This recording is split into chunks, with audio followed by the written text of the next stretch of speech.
குண்டுவெடிப்பில் தொடர்புடைய 4 டாக்டர்கள் பணியாற்றிய அல் பலா ஹாஸ்பிட்டலுக்கு வரும் நிதி குறித்து விசாரணை நடத்தும்படி அமலாக்கத்துறைக்கு மத்திய அரசு உத்தரவிட்டுள்ளது.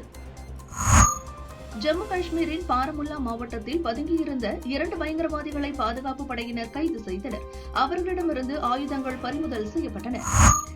டில்லி கார் குண்டுவெடிப்பு சம்பவத்திற்கு ஈரான், அர்ஜென்டினா நாடுகள் கண்டனம் தெரிவித்தன. இதற்கு இந்தியா நன்றி தெரிவித்துள்ளது. ராமேஸ்வரம் கோயிலுக்குள் செல்வதற்கு கூட கட்டண வசூல் செய்கிற மோசமான ஆட்சி தமிழகத்தில் நிலவுகிறது என தமிழக பாஜக தலைவர் நைனா நாகேந்திரன் கூறினார்.